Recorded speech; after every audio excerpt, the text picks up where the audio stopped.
इस वक्त देश बहुत गंभीर संकट से गुजर रहा है।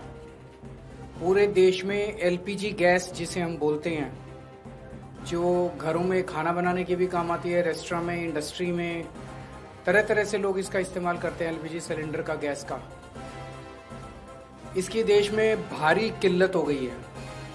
और उसका कारण है कि पूरे देश में जितनी डेली प्रोडक्शन होती है उसकी 50% प्रोडक्शन कम हो रही है, 50% प्रोडक्शन कम हो रही है। ये कैसे, मैं आपको थोड़ा समझाता हूँ। हमारे देश में जितनी एलपीजी की खपत है उसका 60% इंपोर्ट होता है, और उस 60% इंपोर्ट का 90% स्ट्रेट ऑफ हॉर्मुज से आता है।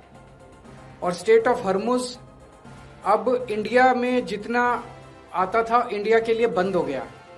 तो 90% इंपोर्ट्स कम हो गए हैं। तो लगभग 50-55% प्रोडक्शन हमारे देश की एलपीजी की कम हो गई है। इसका सबसे ज्यादा खामियाजा इस वक्त इमीडिएटली रेस्टोरेंट्स और होटल बर्दाश्त कर रहे हैं। सरकार ने आदेश जारी किया है कि रेस्टोरेंट और होटल्स को एलपीजी गैस मुहैया नहीं कराई जाएगी। रेस्टोरेंट्स एंड होटल्स एलपीजी की स्टॉक नहीं रख सकते, वो उसको स्टोर करके नहीं रख सकते क्योंकि सेफ्टी कंसर्न्स होते हैं। तो जितने एलपीजी सिलेंडर उनको रोज चाहिए होते हैं उतनी डेली की डेली उनको सप्लाई की जाती है। तो अब एकदम से अगर एलपीजी बंद हो गई तो उनके पास तो 2 दिन का भी स्टॉक नहीं है, 1 दिन का भी स्टॉक नहीं है। इसकी वजह से अब मुंबई में 20% होटल और रेस्टोरेंट बंद हो चुके हैं, और लगभग अगले 2 दिन के अंदर 50% रेस्टोरेंट और होटल बंद होने जा रहे हैं। तमिलनाडु में लगभग 10,000 होटल और रेस्टोरेंट्स बंद होने की कगार पे हैं। पंजाब और दिल्ली एनसीआर में हजारों होटल और रेस्टोरेंट्स आने वाले कुछ दिनों के अंदर बंद होने जा रहे हैं। और ये पीक वेडिंग सीजन है, शादियों का सीजन है। तो मुझे लगता है अगर ये जारी रहा तो बहुत सारे लोगों को शादियां पोस्टपोन करनी पड़ेंगी।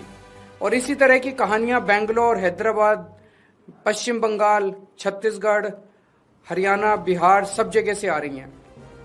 मोरबी जो गुजरात में है, जिसको कि टाइल इंडस्ट्री का एक तरह से कैपिटल माना गया है, वहां पे 650 इंडस्ट्रीज हैं। उनमें से 170 इंडस्ट्री बंद हो चुकी है और 1 लाख लोग बेरोजगार हो चुके हैं। पूरे देश में इससे 1 करोड़ से ज्यादा लोगों के एकदम से बेरोजगार हो जाने की आशंका है। और इतने बड़े स्तर पे अगर लोग बेरोजगार हो गए तो क्या स्थिति होगी, हम सोच सकते हैं। और पिछले दिनों में सरकार ने कॉमर्शियल भी और डोमेस्टिक भी दोनों एलपीजी के दाम काफी ज्यादा बढ़ा दिए हैं।